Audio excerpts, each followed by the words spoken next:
उस मैसेज को पढ़ने के बाद फिर बरसात में भी उसका चेहरा सूरज की तरह खिल उठा था। लकी ने इस मैसेज को पढ़कर खत्म किया ही था कि उसके फोन पर बारिश की बूंदें जमा होने लगी थी। लकी ने थोड़ी देर की खुशी मनाने के बाद याद किया कि वो सच में गरीब नहीं था।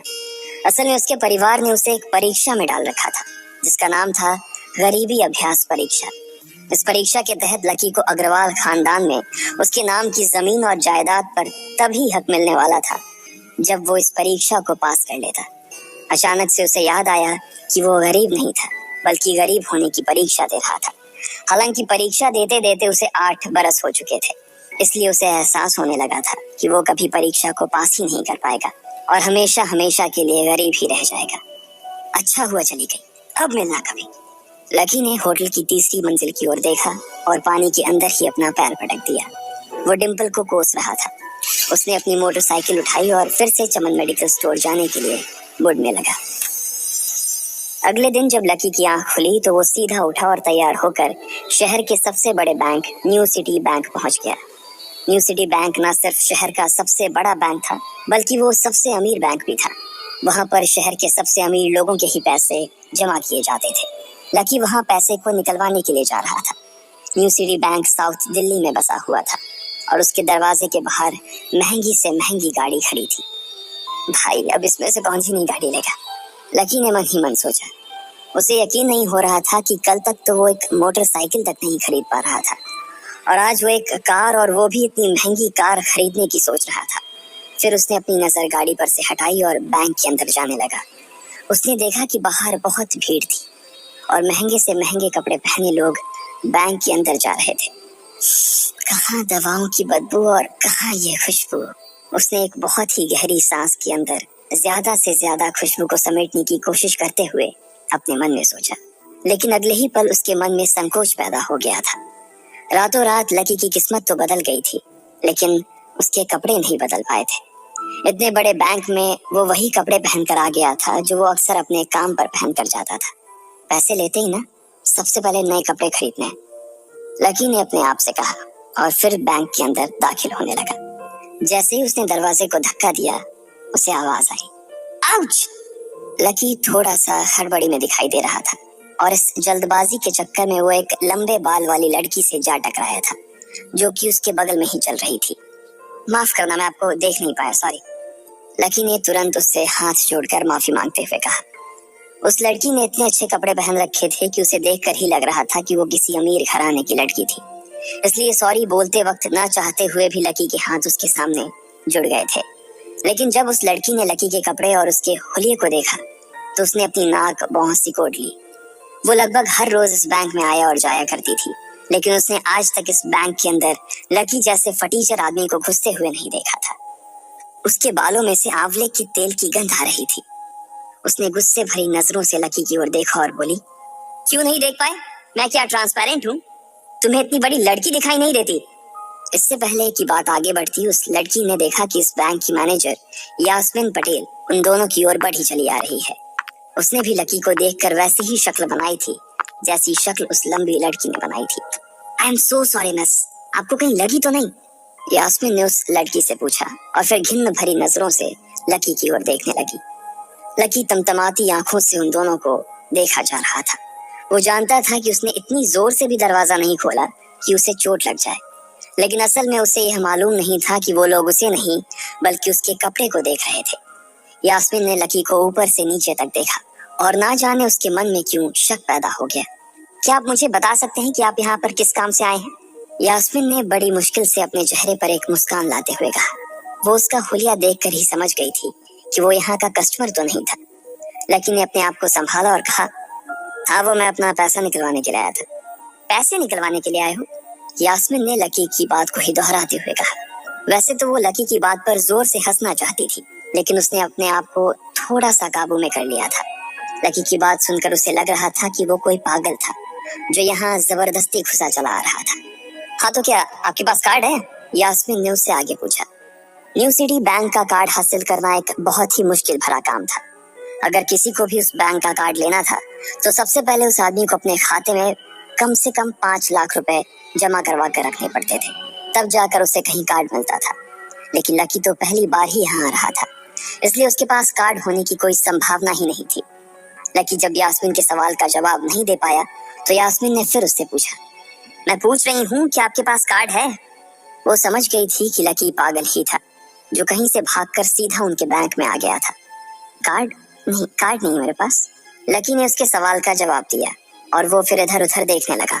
जैसे ही उस लंबे बालों वाली लड़की ने लकी का जवाब सुना तो वो खिलखिलाकर हंस पड़ी।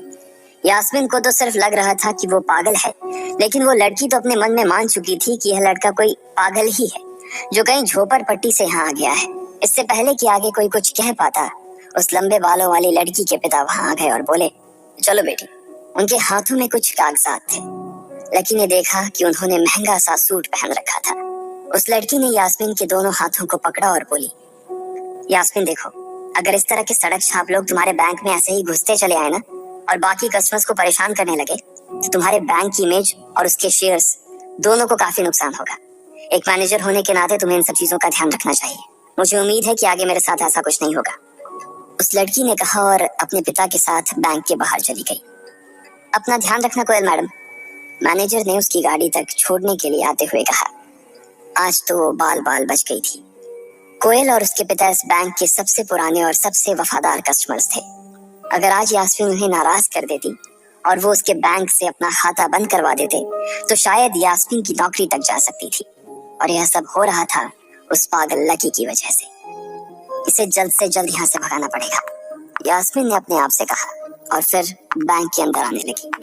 यास्मीन उसे अपने बैंक से बाहर निकालने के तरीके के बारे में सोच रही थी, मगर जैसे ही वो बैंक में दाखिल हुई उसने देखा कि लकी वहां था ही नहीं। अरे अब ये कहाँ चला गया, उसने अपने आप से पूछा। वो इधर उधर देखने लगी लेकिन लकी वहां भी नहीं था। यास्मीन को अच्छे से पता था कि वो उसके सामने तो बाहर नहीं निकला था, इसका मतलब था कि वो बैंक के अंदर ही था, लेकिन यास्मीन उसे ढूंढ नहीं पा रही थी। कुछ देर तक बैंक के सारे कोनों को देख लेने के बाद यास्मीन को लगा कि शायद लकी यहाँ बहुत ही असहज महसूस कर रहा होगा और जब वो कोयल को दरवाजे पर छोड़ने के लिए आई तब उसके पीछे पीछे वो भी निकल गया होगा। चलो जान बची, यास्मीन ने अपने आप से कहा और अपने केबिन में आकर बैठ गई। जैसे ही उसने आज के दिन की पहली फाइल उठाई थी उसे किसी एक की झलक दिखी। ये कोई और नहीं बल्कि लकी ही था। अरे ये कहाँ छिपा हुआ था, यास्मीन ने अपने आप से ही कहा और तुरंत फाइल को टेबल पर रखकर वो ऑफिस के बाहर आ गई। उसने देखा कि लकी बैंक के वीआईपी लॉन्ज के बाहर खड़ा था और उसके खंबे की आड़ की वजह से वो यास्मीन की नजर से बाहर हो गया था। अब यास्मीन को तो वो मिल गया था, लेकिन उसके लिए उससे भी बड़ी एक और मुसीबत खड़ी हो गई थी। लकी जिस कमरे के बाहर अभी खड़ा था उस कमरे के अंदर शहर के सभी रईस लोगों का उठना बैठना था। बैंक के सिलसिले में या फिर किसी दूसरे काम के सिलसिले में वो सभी लोग यहीं आकर बात किया करते थे। उस कमरे के अंदर जो लोग बैठे थे उन सबके करोड़ों रुपए इस बैंक के खाते में जमा थे। अब अगर ऐसे में लकी वहां घुस जाता तो सब लोग मिलकर यास्मीन की गर्दन पर चढ़ जाते। रुको, जहां हो वहीं खड़े रहो, यास्मीन जोर से और साथ ही गुस्से से चिल्लाई। बाकी के लोग जो वहां खड़े थे वो यास्मीन की ये चीख सुनकर डर गए थे। कुछ लोगों को उसकी इतनी जोर से आवाज करने की वजह से गुस्सा भी आ गया था और यास्मीन सबसे मुस्कुराते हुए माफी मांगकर आगे बढ़ती जा रही थी। वो लकी को किसी भी तरह से उस कमरे में जाने से रोकना चाहती थी, लेकिन उससे पहले ही वो उस कमरे के अंदर दाखिल हो चुका था। अरे यार, ये आदमी है या गधा, यास्मीन ने अपना ही सिर पीटते हुए कहा और वो भी उस कमरे के दरवाजे की ओर बढ़ने लगी। उसने उस कमरे का दरवाजा खोलने की कोशिश की लेकिन वो अंदर से लॉक हो गया था। बाप रे, ये कैसा आदमी है, बिना परमिशन के अंदर घुसा तो घुसा लेकिन दरवाजा भी अंदर से बंद कर लिया। अब यास्मीन की सांसें फूलती जा रही थी, उसे बहुत डर लग रहा था। उसका जी यह सोचकर घबराया जा रहा था कि ना जाने अंदर लकी और उस रिलेशन मैनेजर के बीच क्या हो रहा होगा। इधर जैसे ही लकी कमरे में दाखिल हुआ वहां का कस्टमर रिलेशन मैनेजर जो कि सोफे पर फैला हुआ था वो उसे देखते ही अचानक सीधा बैठ गया। हेलो सर, कैसे हैं आप? उसके मुंह से बिना लकी को देखते हुए ये शब्द निकले। उसे याद था कि इस कमरे में कुछ खास लोग ही आते थे और जो भी आते थे यास्मीन उनके आने की खबर उसे पहले ही दे देती थी, लेकिन इस वक्त जो आदमी उसके सामने खड़ा था उसे देखते ही वो अपनी जगह पर जम गया था। ना तो वो कहीं से भी वीआईपी लग रहा था और ना ही वो उसका कोई रिश्तेदार था। कौन हो भाई तुम, क्या चाहिए तुम्हें? उस मैनेजर ने 20 साल के जवान लड़के को देखते हुए कहा, मैं यहाँ अपना पैसा लेने आया हूँ। लकी ने सीधे मुद्दे की बात को मैनेजर के सामने रखते हुए कहा, तुम्हारे पास हमारा सुप्रीम कार्ड है? मैनेजर ने उससे ऊपर से नीचे तक देखा और पूछा, नहीं नहीं, मेरे पास कोई कार्ड नहीं है। लकी ने कहा, तो फिर हम तुम्हें कोई पैसा नहीं दे सकते। चलो अभी दरवाजा खोलो और सीधा बाहर निकलो। मैनेजर ने कहा और सोफे पर से उठ गया। नहीं, मैं अपना पैसा लिए बिना नहीं जाऊंगा यहाँ से। लकी भी जिद पर अड़ गया। अरे बोला ना, बिना कार्ड वाले को पैसा नहीं मिलता है, और वो भी पैसा होगा तब तो मिलेगा ना। मैनेजर ने उसके करीब आते हुए कहा, अरे पैसा है तभी तो निकालने आया हूँ सर। लकी ने कहा, देख फालतू की बहस मत कर सुबह सुबह, वरना मैं सिक्योरिटी को बुला लूंगा तो वो लोग मार मार कर बाहर निकालेंगे तुझे। लकी यह सुनकर घबरा गया था। मैनेजर के चेहरे का गुस्सा उसे साफ नजर आ रहा था, लेकिन ऐसा भी नहीं था कि वो झूठ बोल रहा था। भले ही उसके पास कार्ड नहीं था, लेकिन इसका मतलब ये नहीं था कि वो अग्रवाल खानदान का लड़का नहीं था। जैसे जैसे मैनेजर उसकी ओर बढ़ता चला जा रहा था, लकी का डर भी बढ़ता जा रहा था। मैनेजर को लग रहा था कि वो कोई संकी था और वो उसे धक्का मारकर बाहर निकालने के लिए आगे बढ़ ही रहा था कि अचानक घबराए हुए लकी के दिमाग में एक आइडिया आया। फिंगरप्रिंट! उसने अपना अंगूठा कमरे में मौजूद उस मैनेजर के सामने उठाते हुए कहा। फिंगरप्रिंट? कौन सा फिंगरप्रिंट? मैनेजर ने चौंकते हुए पूछा। अरे अरे, आपने कहा ना कि आपको कार्ड चाहिए, पर मेरे पास कार्ड नहीं है, फिंगरप्रिंट है, और मुझे मालूम है कि आपके यहाँ फिंगरप्रिंट से भी पैसे निकलते हैं। ये कहते ही लकी ने एक राहत की सांस ली थी, लेकिन मैनेजर को यह समझ नहीं आ रहा था कि आखिर लकी को फिंगरप्रिंट की जानकारी मिली कैसे। तुम फिंगरप्रिंट यूज करना चाहते हो? मैनेजर ने लकी को घूरते हुए पूछा। लकी की शक्ल और उसका हुलिया मैनेजर के लिए उसकी बातों से मेल नहीं खा रहा था। हाँ, मैं फिंगरप्रिंट यूज करना चाहता हूँ सर, लकी ने सीना चौड़ा करते हुए कहा। उसे इस तरह देख तो मैनेजर और भी कंफ्यूज हो गया था। मैनेजर ने सोचा कि उसे एक चांस देना चाहिए, इसलिए उसने लकी को फिंगरप्रिंट इस्तेमाल करने की इजाजत दे दी थी। वो अपनी टेबल के पास गया और उसके दराज में फिंगरप्रिंट वाली मशीन ढूंढने लगा। 2-3 ड्रॉर में झांकने के बाद आखिरकार उसे वो मशीन मिल गई थी। चुपचाप यहाँ पर अपना अंगूठा लगाओ, मैनेजर ने मशीन को आगे बढ़ाते हुए लकी से कहा। लकी ने अपनी फटी हुई पैंट के पिछले हिस्से में अपना अंगूठा पोंछा और फिर उस मशीन पर लगा दिया। 2 सेकंड बाद मशीन में से एक आवाज आने लगी। उसके अंदर एक लाल बत्ती चल रही थी और वो जोर जोर से बीप कर रही थी। देखा, तुम्हारा फिंगरप्रिंट मैच नहीं कर रहा है। मैंने पहले ही बोला था कि कोई खाता नहीं है इस बैंक में तुम्हारा। मैनेजर ने लकी को ऐसे देखा जैसे वो कोई बड़ा अपराधी था। मैनेजर उसकी पैंट की ओर देखने लगा। उसे लग रहा था कि लकी ने अपनी जेब में कोई हथियार छुपा रखा था और वो मैनेजर को बेवकूफ बना रहा था। इससे पहले कि लकी अपनी जेब से कोई बंदूक या बम निकालता, मैनेजर ने अपना फोन निकाला और पुलिस का नंबर लगाने लगा। लकी ने उसकी स्क्रीन पर देख लिया था कि वो 100 नंबर पर फोन लगा रहा था। लकी बुरी तरह से घबरा गया था।